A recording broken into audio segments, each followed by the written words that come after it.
All right, so I'm going to do something that I hope you will find both enjoyable and helpful today.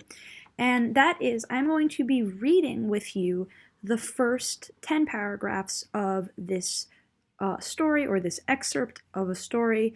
This part of the story is called Julie Fights for Survival. It's an excerpt from Julie of the Wolves.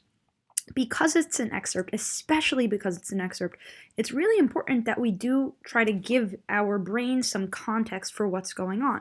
And that's why it's really important that we read this introduction. So this introduction says, Julie, known as Mayax in her Eskimo village, age 13, has run away from an arranged marriage. She ends up lost in the Alaskan wilderness, where she learns to survive by observing, befriending, and finally becoming accepted by a pack of wolves. In the following section, the long, dark, and dangerous Arctic winter is settling in, and her summer compound has been destroyed. Will she be able to get to the coast in time and onto a ship, or will she need to survive the winter in the wilderness? So before we get to reading, there's a couple of things I want to point out. The first is what our purpose for reading will be in this case. So if you look in our slides for Tuesday, it says our story is Julie Fights for Survival. You'll be able to click this link and get to the story. And then the purpose, the reason we're reading, is to read paragraphs. We want to read paragraphs 1 through 10 to find out what happens to Julie that shakes her nerve and courage. So as we're reading today, we are going to be, and I'm going to be looking for the things that happened to Julie that sort of shake her, that make her feel nervous, right? And so as I'm reading, I want to do a couple things. One is I noticed there are a lot of footnotes. Footnotes are these little things at the bottom here. And they're going to be helpful when I get to vocabulary I don't understand or a person that I don't understand. I also want to keep in mind my purpose, and I want to think about, right, in this case, now that I know what Julie is going through, I want to try to put myself in her shoes, right? Obviously, I'm not quite like her, but I can think about how would I feel in these situations? What would shake me? What would make me nervous, right? So, let's start. Suddenly, something moved. Julie bolted out of bed and grabbed her club. The grass crackled behind her, and she spun around. Sedges bobbed to say it was only the wind. I see this little one here. I know that means it's footnote 1. Sedge, grass-like plants that thrive in the tundra.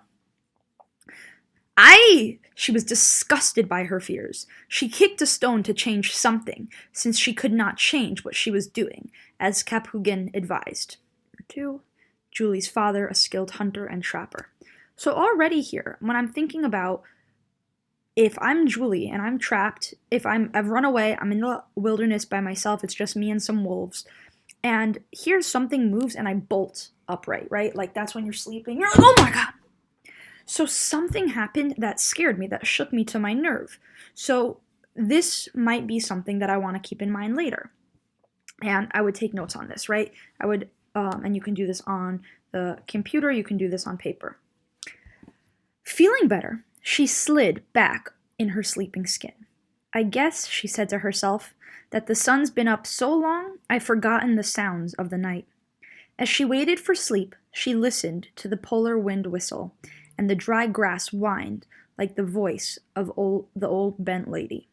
So I would think to myself, is there anything in here that would make me nervous if I was Julie? Is there anything that seems scary or would shake me to my core? Jello! She screamed, sitting bolt upright. He was almost beside her, his teeth bared as he growled. Then he picked up her pack and ran. She jumped out of bed and started after him, for her very life was in that pack. Food, needles, knives, even her boots. So again, I'm going to think, is there something that happens there that would shake me, that would make me nervous if I am Julie? The wind chilled her naked body, and she stopped to collect her wits. She must act with wisdom. She must think. Her clothes. Where were her clothes? They, too, were gone. No.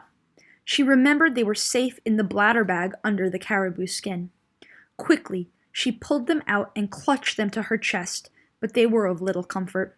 She could go nowhere without boots, nor could she make new ones. Her needles and ulo, think down here for what ulo is, the tools of survival were all in the pack.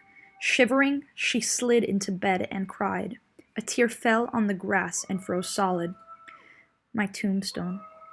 She lay very still, wondering how long it would take for life to leave her.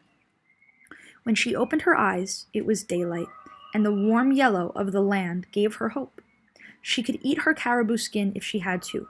Rolling to her stomach, she smelled something sweet and recognized the scent of wolf urine. It had been dropped at the edge of her bag and was frozen, but fresh. Someone had greeted her during the night. It could not have been Jello, for the scent did not have the bitter odor of an angry and desolate wolf. Furthermore, it was sparsely given, not the dousing given to hostile objects. It must have been Amarok. She sniffed again, but her nose was not sensitive enough to read the other messages in the urine that meant, all is well.